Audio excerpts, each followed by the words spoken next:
Nagiinuman ang tatlong tatay at umihi yung isa, nag-usap yung dalawang tatay. Sabi nung unang tatay, "Pre, successful yung anak ko, isang engineer at nakabili ng sports car para lang iregalo sa babae niya."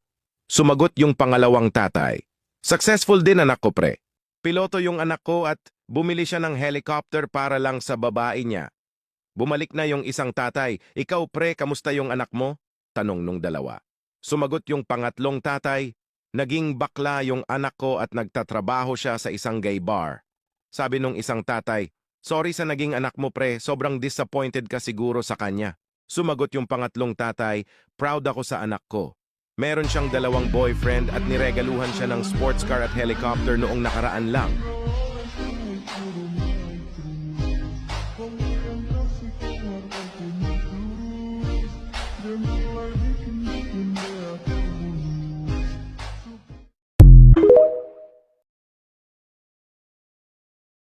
Sa isang kaharian, sinabi ng hari na kung sino ang makakalangoy sa ilog na puro buwaya ay bibigyan niya ng gantimpala, prinsesa o kayamanan. Natatakot ang mga kalalakihan sa dami ng buwaya. Biglang tumalon ang isang lalaki, mabilis at ligtas na nakatawid sa ilog. "Hari, magaling, ano ang gusto mo? Prinsesa o kayamanan?" "Pedro, wala akong pakialam sa anak mo at kayamanan mo. Ang gusto ko lang malaman ay kung sino yung hinayupak ang nagtulak sa akin."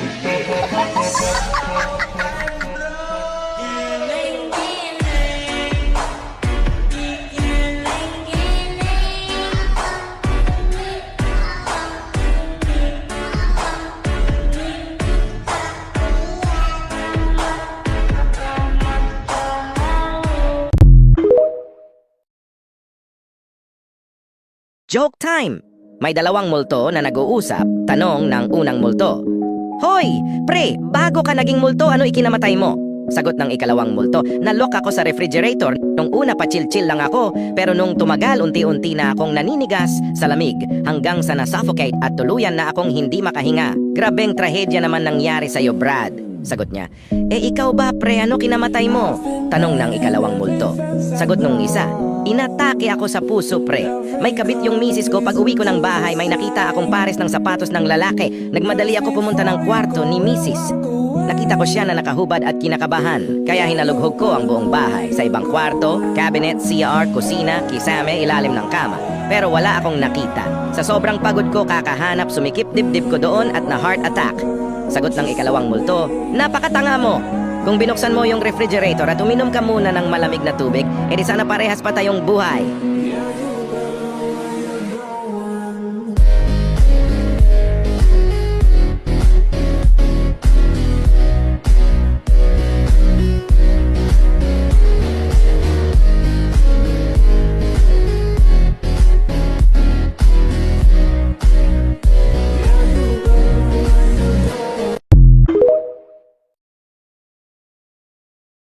Si Nena ay 16 pa lang at nabuntis na ito.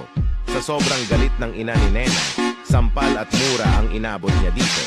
"Sino ang walang hiyang nakabuntis sa'yo?" tanong ng kanyang ina. "Bukas o pupunta siya dito?" sagot ni Nena habang umiiyak. Kinabukasan, may sports car na pumarada sa tapat ng bahay nila Nena. May isang mayamang nasa 40 ang edad ang bumaba sa sasakyan. Pinatuloy nila ito sa kanilang bahay. "Ako po ang ama ng dinadala ni Nena," sambit ng lalaki. "Di ko po mapapakasalan ang anak niyo pero ang maipapangako ko lang po, pag ang anak ko ay babae, bibigyan ko siya ng bahay at lupa, kotse at 10 milyon. At kung ang anak ko naman ay lalaki, papamanahan ko po siya ng aking kumpanya. Pero pag nakunan po si Nena, di ko pa po alam ang gagawin ko. May maipapayo ho ba kayo?" tanong ng lalaki. Dali-dali namang sumagot ang ina ni Nena, "Di gumawa kayo ulit."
pumunta ang nanay ni Juan sa school para kausapin siya ng teacher nito. Sinabi ng teacher na si Juan ay palaging bagsak at pinakabobo na estudyante na nahawakan niya mula nung mag-teacher siya. Nasaktan ang nanay ni Juan sa sinabi ng teacher kaya agad nito inalis si Juan sa school at hindi na bumalik kailanman. 20 years later, nagkaroon ng kakaibang sakit sa puso ang teacher at ang tanging solusyon ay operahan ito ng nag-iisang doktor sa hospital. Ang doktor na ito ang pinakamagaling sa buong hospital. Naging success ang operasyon ng teacher. Unti-unti niyang minulat ang kanyang mata nang makita niya ang isang gwapong doktor. Parang may gusto ito sabihin. Ngunit biglang namutla ang muka nito at biglang namatay. Nagulat ang doktor at nagduda kung bakit nangyari ito. Pagtingin niya sa likod, nakita niya ang kaibigan nating si Juan. Isang janitor sa hospital at tinanggal ang saksakan ng oxygen para lang i-charge ang cellphone niya. Anong akala mo? Naging doktor si Juan?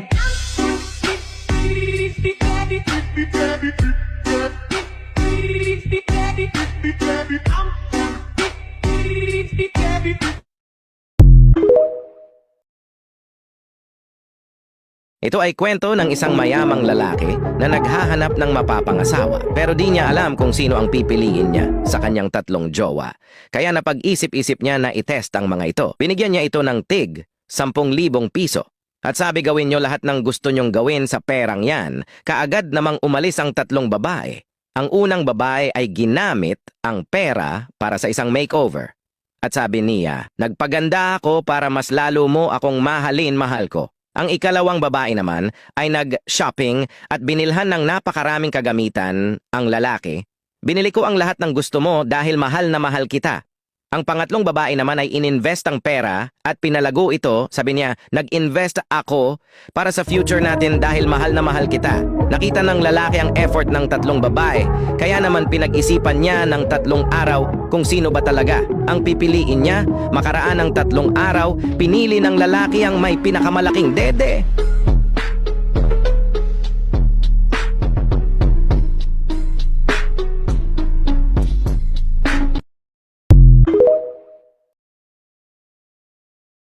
Nakitang naninigarilyo ang kaibigan. Pre, magkano isang pirasong yosi? Sumagot yung kaibigan. 10 pesos isang stick, pre. Nakakailang stick ka naman sa isang araw? At ilang taon ka na naggaganyan? Sumagot ulit yung kaibigan. 5 years na akong naninigarilyo at isang kaha sa isang araw, pre. Ang mahal naman. Ano bang napapala nyo kakabisyo sa ganyan? Bukod sa sakit na makukuha nyo, walang magandang maidudulot sa katawan natin yan. Kung ako pre, iipunin ko yung 10 pesos na yan araw-araw. Sabi mo isang kaha, di ba? Bali 200 na yon kasi 20 pieces kada kaha. So sa 200 na yon, paglipas ng 5 taon meron ka na sanang 365,000. Sayang pre, ang tanga mo. Sumagot ulit yung kaibigan. Ikaw pre, nagyoyosi ka ba? Hindi, at hindi ko susubukan. E nasan yung 365,000 na sinasabi mo? Moral lesson, huwag makialam sa buhay ng iba. Mag-focus ka sa buhay mo.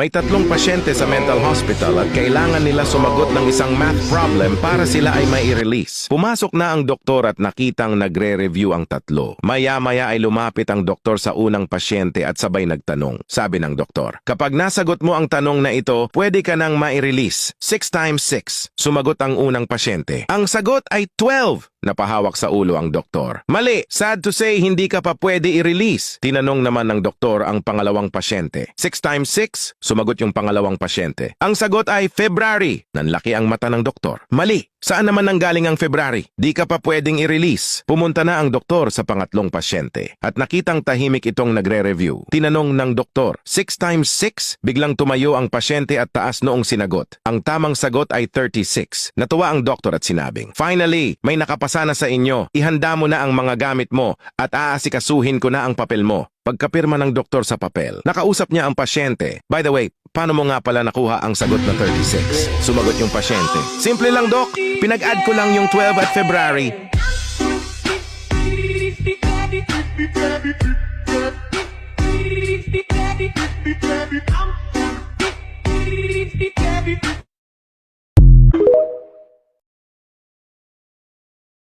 Alam mo ba na may part na hindi nakikita ang paningin natin kahit nakabukas naman ang ating mata? May tricks ako para sa'yo para malaman mo kung saan ang blind spot ng mata mo. Gawin mo ang sasabihin ko. Siguradong maa-amaze ka sa huli. Nakikita mo ba ang picture na ito? Ipikit mo yung kaliwang mata mo at tignan mo ang circle gamit ang kanang mata mo. Okay na? Mag-focus ka lang Ngayon ilapit mo ng paunti-unti ang phone mo sa mata mo. Dahan-dahan lang. Pansin mo ba yung X? Unti-unting nawawala. Yan ang blind spot mo.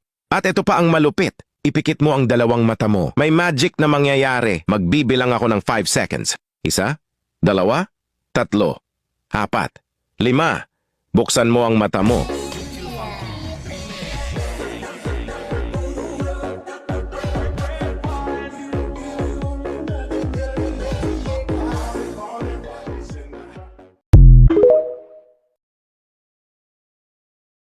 Napadaan si Juan sa dalawang lalaking nag-uusap at narinig niya ang usapan nito. Sabi ng lalaki, "Pre, may alam akong easy tricks para makuha mo ang gusto mo sa isang tao." "Paano naman?" sagot ng isang lalaki. "Sabihin mo lang sa tao na alam mo ang sikreto niya. Then boom, tignan mo na lang ang mangyayari." Narinig naman ito ni Juan at agad umuwi para i-testing sa tatay niya. Sabi ni Juan, "Tay, alam ko ang sikreto mo." Nabigla ang tatay at sumagot, "Shh! Ito ang 500. Huwag mo sabihin sa mama mo." Tuwang-tuwa si Juan dahil nagkapera siya kahit di niya naman talaga alam ang sikreto nito. Pumunta naman siya sa kanyang nanay. Sabi ni Juan, "Nay, alam ko ang sikreto mo." Kinabahan ang nanay at sumagot, "Shh! Bibigyan kita ng 1,000. Huwag mo lang sabihin sa tatay mo." Tuwang-tuwa si Juan dahil nagkapera na naman siya. Lumabas siya para gastusin ang pera at nakita niya ang kapatid ng tatay niya. Naisip niyang lokohin ito. Sabi ni Juan, "Tito, alam ko ang sikreto mo." Sumagot yung tito, "Buti alam mo na ang totoo. Lumapit ka sa akin at yakapin mong mahigpit ang totoong tatay mo."